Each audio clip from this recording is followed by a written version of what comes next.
G'day chaps, tis I, Clownpuncher139.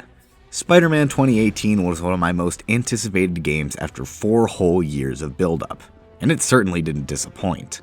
It was definitely one of the best games I'd ever played, so what better way to follow it up than with a spin-off sequel following everyone's other favorite Spider-Man, Miles Morales. Well, aside from the actual sequel coming later this year, I can't really think of anything. Therefore, in celebration of Across the Spider-Verse, I present to you a rather quick review of Spider-Man Miles Morales. I hold no shame giving this the same score as the original Spider-Man, because I completely stand by my title. This is the perfect DLC to Spider-Man 2018. It took just about everything from the first game and expanded upon it in great ways, while also not detracting from anything except content. It's a relatively short but still highly engaging story that will tide anyone over while we wait for part 2. All the combat mechanics I loved from the first game have been ever so slightly adjusted in fantastic ways, to the point that I'm willing to say it's a better gameplay experience than 2018. They ultimately changed so little, but that changed so much on the back end. Now, the reason I took away that final point is because this game is not worth $50. I was able to play through the entire story in a single day, while also obtaining about 70% completion on all side content. There is not enough here to warrant that price tag when you can get 2018 for $40 or less and get nearly double the content. But if you can get it on sale for $20 or maybe even $30, I say money well spent. There's certainly more content here than your traditional DLC, so it more than warrants being its own game. The price tag is just a tad too steep at the moment, which is why I deducted some points. Much like 2018, there's almost nothing you can complain about when it comes to this game's aesthetics. Everything looks and sounds phenomenal, being a PS5 game after all. The only exception to this, of course, is Peter. This model is just not good. I know I'm not adding anything to the conversation by saying this, but I may as well put the facts out there. It doesn't fit Yuri's voice at all, and is honestly just way less expressive than the one they used in 2018. I don't know what they did to mess this up so bad, but it just feels so uncanny. I know they're trying to make it look vaguely like Tom Holland to get that MCU revenue flowing in, but 2018 was already a massive success. They didn't need to change what was already good into something objectively worse to appeal to a wider market, when the game was already appealing to the widest market imaginable by being on PlayStation. There's just no good reason Peter needs to look like this, and I can already tell this is going to be among my gripes when I inevitably play Spider-Man 2. Alright, side tangent over, let's get back to the star of the show. I feel really bad for not commenting on Nadji Jetter's performance as Miles in my 2018 review, because he does such a good job. Just like his performance then, he absolutely kills it here. Above all else, Miles is a kid, and Jetter portrays that beautifully throughout the game. Hey guys, how about we call a timeout? Talk this through, please? Despite taking on the superhero role and training alongside the best of the best, Miles is still young and inexperienced. He doesn't quip nearly as much as Peter because he's actually fighting for his life in most of these situations. But when we're out of those and he's just talking with his friends on the phone or interacting with civilians, you can tell he's still a kid. I feel like I just got dropped out of a plane. But at least the reactor's disabled. And they were able to pull off the rare feat of making a youthful character actually feel young while not also being an irritating, cringy mess. Step 1, catch her. Step 2, I'll get back to you. This praise extends to all of Miles' friends as well. Genki, played by Griffin Puadu, is a great guy in the chair for Miles to bounce off of. Hey, when you're crawling through vents, do you ever feel like you're in a movie and start humming suspenseful music to yourself? And then think about getting caught and put into a cell suspended over an alligator pit, and then making a bomb out of gum wrappers to escape? Wait, what? No. Cool, just curious. Not as amazing as the legendary Ned Leeds, but that's an impossible bar to clear anyway. I'm looking at porn. Aw, it's the first time you've called it ours. Don't make it weird. Too late. Genki gives a really fun edge to all the dangerous situations we put ourselves in, and Puadu plays it perfectly. He's always there to help Miles as long as he isn't asked to pause his online game, but is still a loyal friend through and through. Pro. She's your best friend. Besides me. The same, and to the same extent opposite, can be said of Finn, aka the Tinkerer, played by Jasmine Savoy Brown. She's also a loyal friend to Miles, but one with very different priorities, and Brown is able to play both of those sides excellently. I don't know how anyone could work there after seeing your last campaign ad. You went for Simon Krieger's jugular. She's able to convey a really wide spectrum of emotions throughout the game, from completely distressed during the backstory videos, to confused and betrayed when she finds out Miles is Spider-Man, to actually kind of intimidating when she threatens Miles. Come near me again, I'll kill you. If she swore there, that line would have hit 10 times more, am I right? Point being, just like Finn herself, Brown is able to show a lot of faces and facades behind her character. She's a great anti-villain and the perfect opposing force to Miles. The same opposite priorities can be said of Uncle Aaron, played by Ike Amadi. Damn, Miles. We're a skinny-ass kid. You hit hard. He takes on a father figure to Miles since, you know, and also plays an antagonist role when the time comes, and he does both really well. You'd be surprised. People get stupid when they care about someone. Like you're being stupid now. You can tell Aaron means well throughout the whole game, but he's also still selfish and out for himself, and Amadi plays both sides perfectly. You can tell he really cares for Miles, especially in this one line from their fight. You want your mom to bury you too? And god damn it, they were able to sneak Troy Baker into this series too. Wow, just... wow. He plays the totally not evil but so obviously evil Simon Krieger. The first thing we're gonna do is I'm gonna... wow. That is awesome. For a while, I honestly thought he was played by Anthony Starr because he was giving off real Homelander vibes in his vocal delivery. But no, it's the man who can go from Joel to Joker in less than a year. And he plays a pretty fun villain. Krieger is so slimy and dickish that you can't help but hate him so much. He poses absolutely no physical threat, but Baker plays the slimy billionaire so well that it feels like he does. So, we're gonna head in and check on Miss Mason and Spider-Man, but it's kind of an invite-only party. Yeah. Bye. So overall, the voice cast is once again stellar, not a dud among them. Back to Miles himself though, this inexperience that I mentioned he has is perfectly portrayed through his animations. We all laughed at the memeified line that is full of the exaggerated swagger of a black teen. And as cringe-inducing as that line is, he's kinda got a point. Miles has so much personality behind his animations, it literally doesn't matter what she's doing. Even if you're playing the exact same as you did in 2018, you feel like you're playing as someone different just because of the animations. Despite his quippy nature, Peter was very serious and efficient in just about all his animations. Basic uppercut for the air launch, simple punch for a web sling, stylish but effective web swings, very simple and effective takedowns. He knows the situations he's putting himself in are dangerous, so approaches them with the correct tone until after the bad guys are dealt with. Miles, on the other hand, is clearly new to this, despite the apparent danger.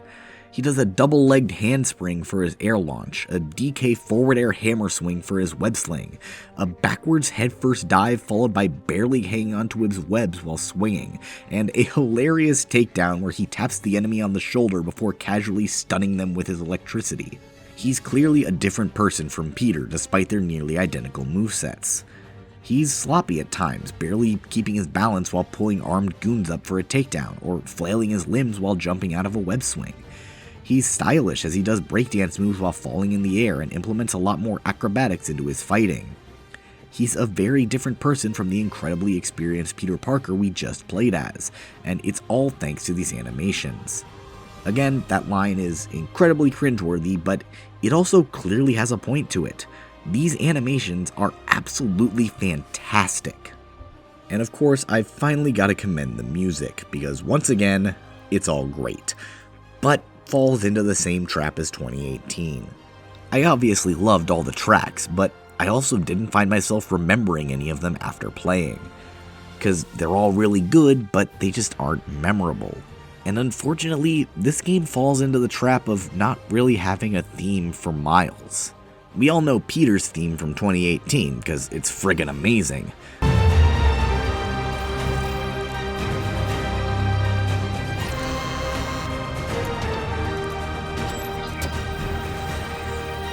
But Miles doesn't really have a motif of his own.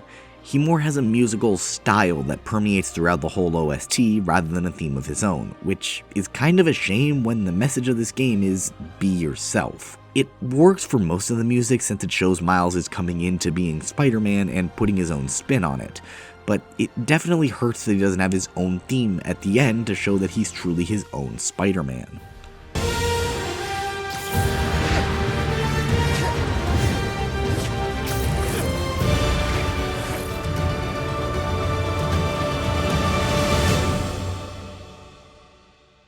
But as a converse to that, I do really like how we get techno hip-hop beats sprinkled throughout his swinging music since, like the animations, it makes you feel like you're playing as someone else despite the identical moveset. Overall though, aesthetics are once again on point for this game. Everything came together just as well as in 2018 to create a gorgeous experience from start to finish. Being a much smaller game, Miles Morales has a much smaller story, and despite having to square up against the incredible story of 2018, I think they succeeded, because this story is just fantastic. The basic setup is pretty simple. Peter has been training Miles to take up the Spider Mantle for a few months now, and thinks he's ready to go solo for a bit. Peter leaves the country for a work vacation with MJ, and leaves New York in Miles' hands for a few weeks. Miles is understandably concerned that he's not going to have anyone to fall back on if stuff hits the fan, but Peter believes in him. He's left with some training modules, a new suit, and we're off. So, real quick, look, there's a lot of real-life issues this game brings up that I am in no position to talk about, most notable among them being underprivileged/minority communities being taken advantage of with nobody in power taking the time to help them. I know these problems exist in our world. I'm not trying to skirt around their existence by not going into detail. I'm just genuinely not in a deserving position to talk about them in depth. What I will say though is this. Superhero stories almost always have some kind of social commentary behind them. In fact, almost every piece of media worth their money has some kind of commentary behind it. Whether they deliver that commentary in a smart or nuanced way is up for debate, but the point is that it almost always exists, and Miles Morales is no different. Insomniac isn't woke for putting a spotlight on these issues and giving people the voice they need. They delivered this commentary in a smart way, with characters it makes sense to deliver it with, unlike a majority of big franchises trying to do the same. So all you complaining about commentary for literally just existing, go watch the Clone Wars and tell me Star Wars was never political. Okay, side tangent over, I'm sorry, back to the story. The gist is that a new energy company has set up shop in Harlem with a giant plaza, and one of Miles' childhood friends, Finn, had a brother, Rick, who worked for that company.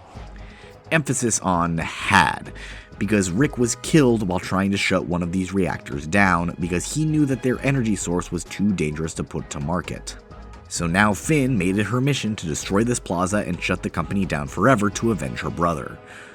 Unfortunately, she went about it by joining a new young terrorist group and supplying them weapons, taking on a secret identity in the process, the Tinkerer. It's then up to Miles to infiltrate their ranks and stop their plan to destroy the plaza before it's too late. As this happens, Miles discovers that the reactor Finn plans to use to destroy the plaza was tampered with, and destroying it won't just destroy the company, but the entirety of Harlem as well. So he needs to stop Finn even more than before. But she's so blinded by rage that she isn't listening, so he has to resort to violence even against one of his best friends. It's an oversimplification of events, but that's pretty much all that happens as far as the main plot is concerned. It's all the time the game actually dedicates to these moments that makes the story way more interesting than it sounds. I've been taking on a lot more responsibilities than I can handle lately. Made me push my friends away. but I'm here to fix that. One choice I really liked was not keeping the Tinkerer's identity secret for long. We're left wondering for less than half a mission because Insomniac knew people would connect the dots quickly enough. We see a new villain that appears to be a young adult woman, and we have already been introduced to a new young adult woman character who isn't present at this moment in time. So it's a pretty obvious twist for the player to figure out. They essentially do what I proposed they should have done with Jason in Arkham Knight. Reveal the masked villain early and have the hero's conflict be struggling with that fact, rather than trying to figure out who they are. It creates a much more compelling narrative when we know the Tinkerer is Phin and watch Miles try to turn her back to the light than it would have been watching Miles trying to figure out something we the audience already did. So game devs, take note. If you're gonna do a secret villain, follow Spider-Man's methods rather than Batman's. You'll end up creating a much more fulfilling narrative for your players. Give me one good reason not to end you.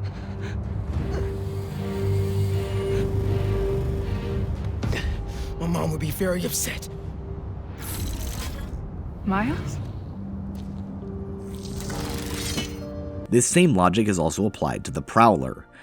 After Spider-Verse, everyone and their grandfather knew Uncle Aaron was the Prowler, so when we meet him early on, we expect him to be a quote-unquote mysterious enemy at some point that's hunting us down. But no, they were smart enough to instead make him an ally for a majority of the game and uncover his identity immediately upon his arrival.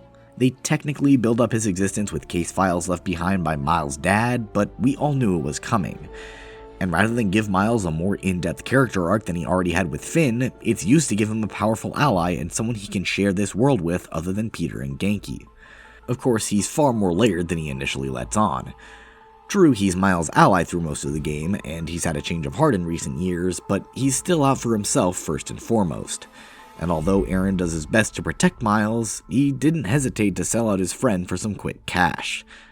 He may be Miles' uncle, but he's also still the Prowler. And that's the kind of depth we like to see from our superhero games, people. Trinity Church.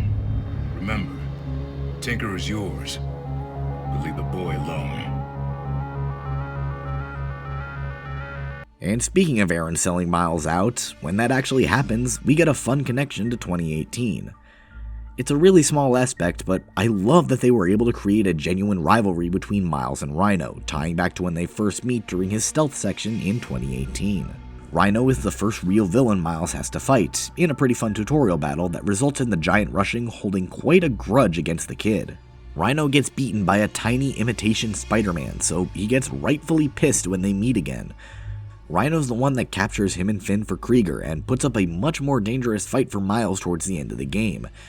In a way, despite initially being Peter's villain, Rhino has also become Miles' first real villain.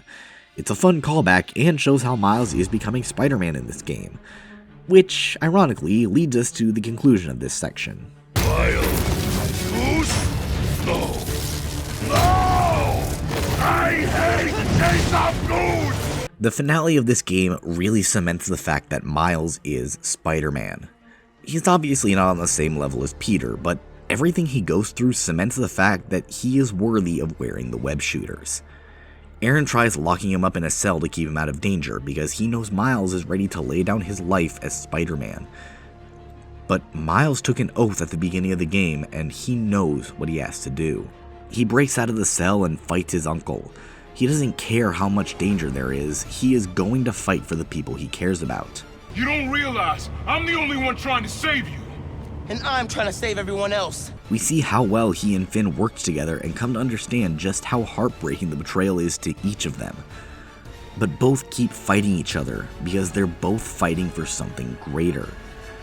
Miles ends up fighting in the midst of a war zone to make the streets safe enough for everyone to evacuate, then runs right into the epicenter of a bomb to stop Phin from enacting her plan. He fights his best friend just as Peter had done in 2018, then while he's barely able to stand, makes his way to the core. He's able to absorb all the energy but has nowhere to release it. He was ready to sacrifice himself to stop an explosion that would have destroyed all of Harlem.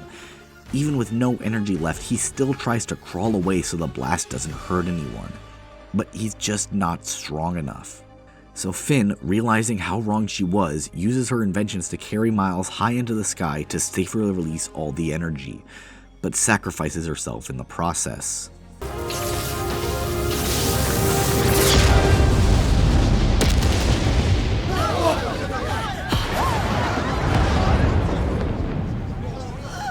Miles' body falls back to the ground, seemingly lifeless. The people he rescued gather around, and his first question upon waking up is whether everyone is safe.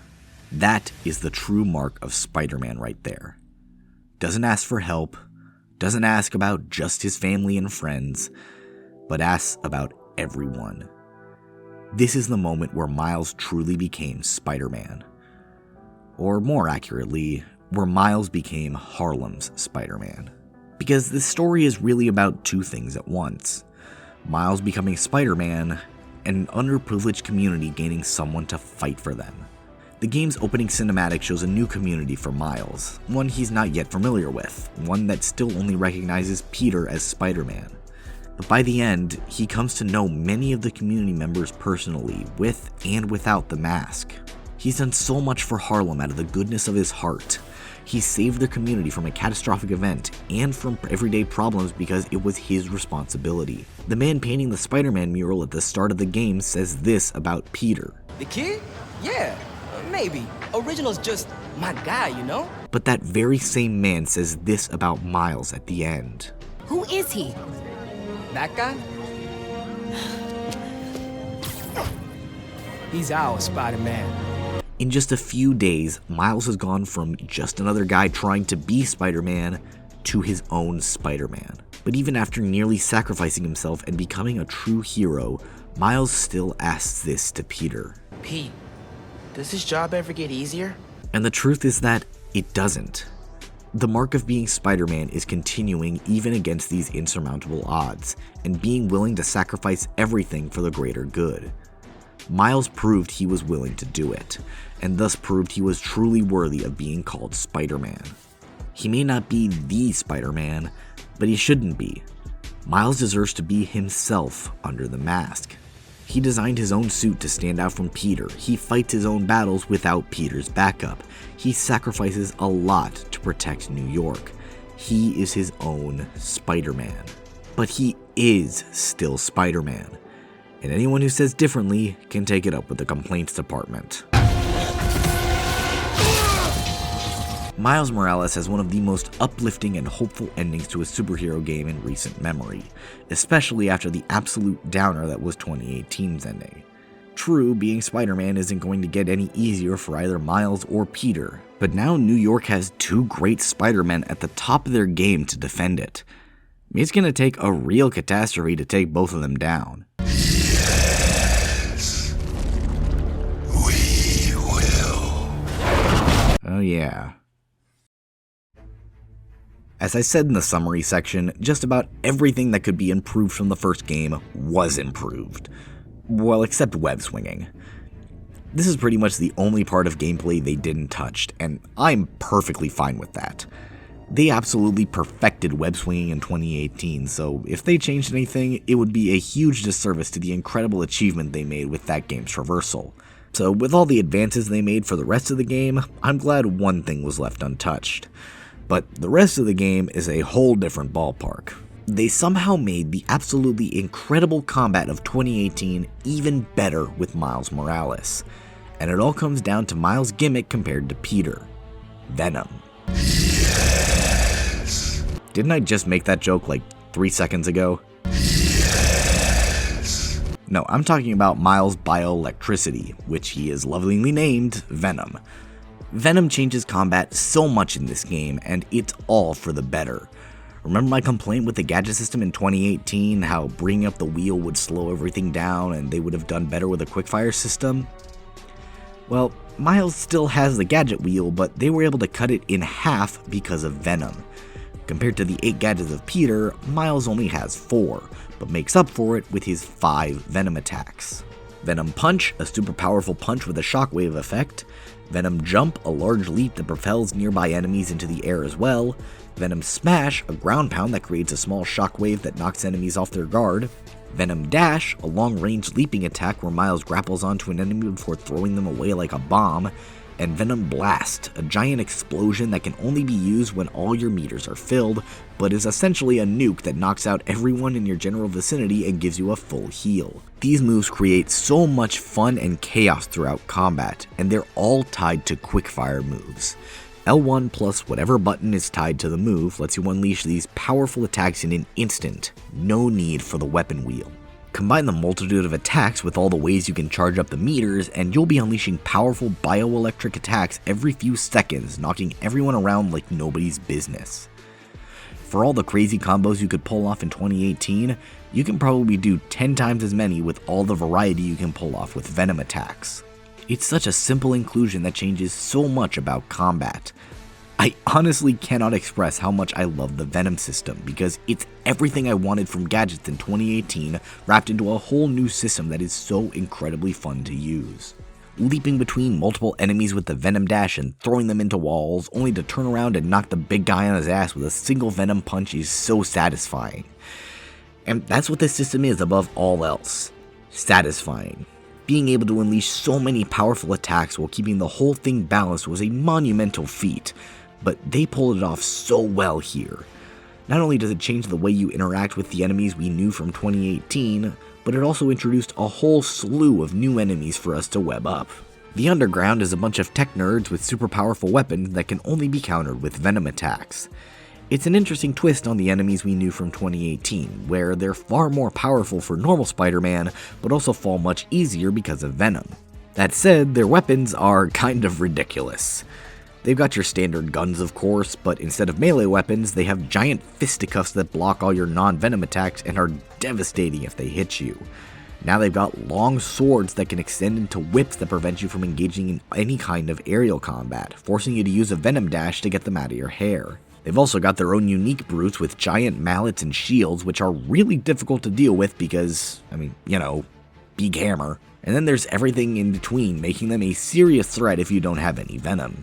On the other side of this war, we have Roxxon, the equivalent of Sable from 2018. Similar to the Underground, they're way more powerful for normal Spider-Man to take on, but because Miles has Venom, they're much more manageable. Or so you'd think, because they have tons of anti-electricity technology that makes them so you can't use Venom attacks if you're hit by them. And of course they have anti-Venom shields which reflect any attacks right back into your face. Both these factions add a lot of fun variety to the combat, since they require you to think on your feet and adapt to their tactics with the tools you have available. It makes combat even better than it was in 2018, which is a feat I thought would be impossible. But hey, they did it, so I can only hope they'll do it again with Spider-Man 2. And that's the bingo! My biggest gripe with 2018 was the incredibly lackluster stealth. It was by far the biggest missed opportunity from the game and the most lazily thrown together. While Miles certainly provided improvements in this department, it's still a really mediocre part of the game. Miles added a few new gadgets into the mix, as well as his new camouflage ability that makes his stealth sections somewhat different from Peter's. That said, they're still incredibly underwhelming and have no reason to be as numerous as they are. The simple fact is that they're way too easy. You're told when it's safe to attack an enemy, which takes away all the risks that stealth sections normally entail, and that camouflage ability doesn't make this problem any better. In fact, it only makes it worse. Now you can do hit and runs without needing to worry about attacking a dangerous enemy because you can just go invisible and web zip away. The web sling takedown is still absolutely busted and makes no sense being a quiet takedown when you're literally launching enemies into wooden crates hard enough to break them. It's just so boring. And when there's absolutely no punishment for being caught, you can literally drop the Shadow Act anytime you want and just engage in some good old-fashioned and much more fun electro cuffs. So why would I even bother trying to be quiet? I'm hoping and praying every day that Spider-Man 2 will make these sections better. It's still far and away my biggest gripe with these games that I want to see succeed so bad. It's my favorite part of Arkham and could be my favorite part of Spider-Man 2. Please, Insomniac, don't let me down. I didn't go too in-depth on side missions in the 2018 review, so it only seems right to talk about them here, since there are quite a lot of them. We've got a lot of repeats from last time, with gang hideouts that Miles needs to take out and remove their influence over the city. There's also still random crimes that'll pop up and force you to stop a bunch of thugs, which add a lot of life to the world. And we've actually got reskin of the backpacks and landmarks from 2018 with time capsules and underground caches, which are pretty self-explanatory. But as far as new stuff, we've got Prowler missions, which see Miles exploring the city and finding the sounds of the city to fill out Aaron and Jeff's sound library. It also unveils exactly why the two had a falling out over time, giving even more depth to Aaron than we already had. It's a pretty fun puzzle mission that also has much needed story beats that the others are sorely missing.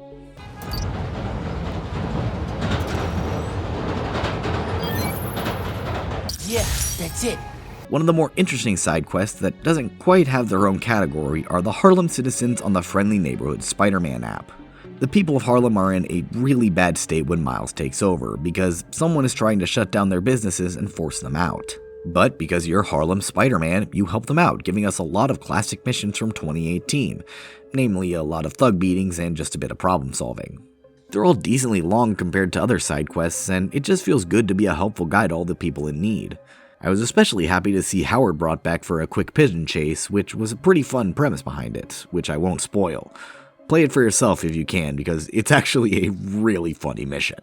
But ultimately, all these missions are really important because it further shows Miles standing up for his new community and showing how much it means to the little people of Harlem. Good work, other Spider-Man. Thanks. Yeah. Of course. Any leads on who our cat thieves were working for? I'm chasing down a couple of problems that might be connected. And by far the least gameplay-oriented but most impactful is the final scavenger hunt given after finishing the main story.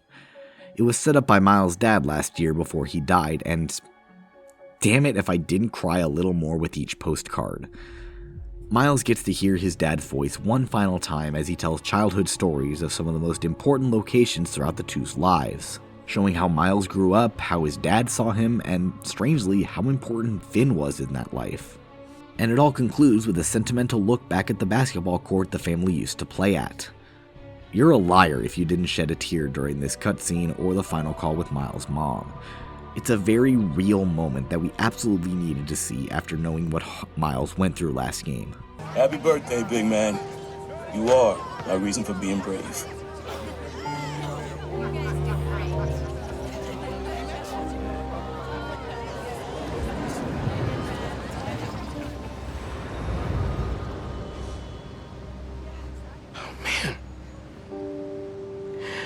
Not ready for that.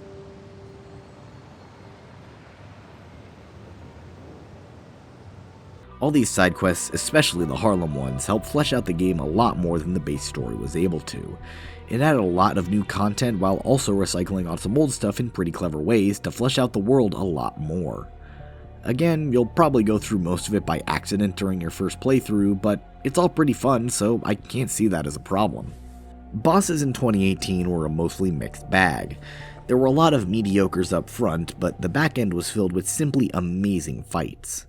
Miles, thankfully, is pretty much all good to great. Your first fight is a familiar face, Rhino. It's not as good as his bout in 2018, but it's a great tutorial for what's coming later that introduces the power that Venom will wield later in the game.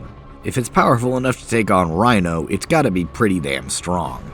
Again, nothing special, but it's the tutorial, and it has a great set piece to it, so I can't really complain.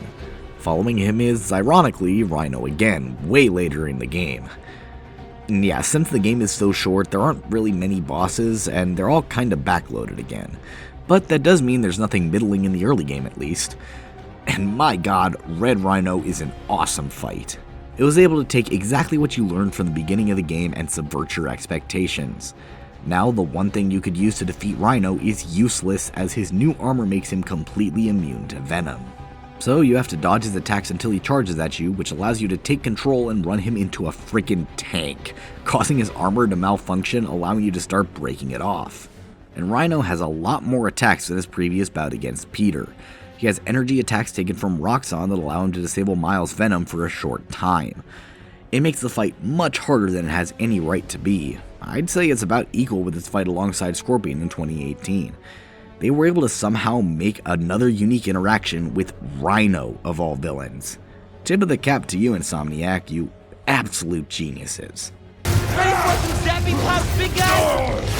I do not like you. Only a little bit later, you go into the fight the game has pretty much been building up the whole runtime, the Prowler.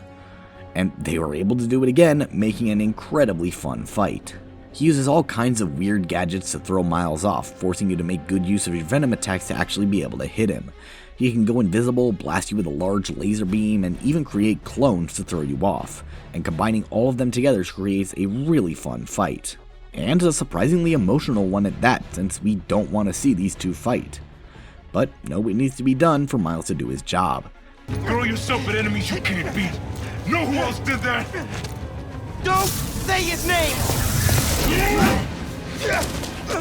And the final fight is naturally against the Tinkerer, and it's pretty damn cool. She uses all the crazy gadgets we've seen the Underground use, but gives them a Kritzkrieg to unleash incredibly powerful attacks. At that point, it just becomes a game of skill, dodging all the attacks and retaliating with your own Venom ones. But it's made so much fun by all the crazy crap Finn pulls out, including giant saw blades of all things.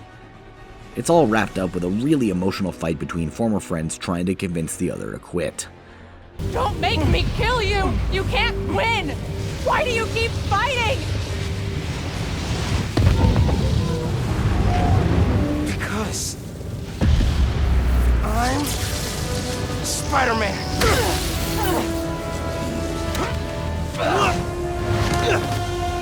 Just well done on the bosses overall, Insomniac. I cannot wait to see what you're pulling out in the next game. Not as much to say about other miscellaneous stuff here like in the 2018 review, but still enough to warrant its own section. I'm so incredibly grateful they brought back J. Jonah Jameson because, of course, he's amazing again. He's a menace! Too soft. He's a low-energy menace! Too easy. Maybe he's a weak-minded... Oh! Hey, Jonah! Looking good! Very fast! Menace! A feckless, treacherous, unhinged menace! But on top of that, we get a new voice to listen to every now and again. Danica, who's a lot more optimistic about Spider-Man than Jonah. Until next time, remember not to put your coffee grounds in the garbage disposal, or we'll clog up your drain, like real bad. Okay, bye! She's got a lot of fun moments as well, and it's just nice to hear every once in a while. Jameson may make me laugh more, but it's nice to hear some words of encouragement every now and again. Because your campaign against Roxxon is baffling to an actual journalist like myself. You should be attacking the young, unproved vigilante who keeps causing problems in Harlem. What? You twist everything Spider-Man does into something malicious while simultaneously excusing everything Roxxon does wrong. All Spider-Man needs for you to support him is to get a better PR department. It's such a small thing, but I love that you literally slide open the Friendly Neighborhood Spider-Man app. I still hate the PlayStation controller layout, but I cannot deny that it adds so much immersion with all the tech they added.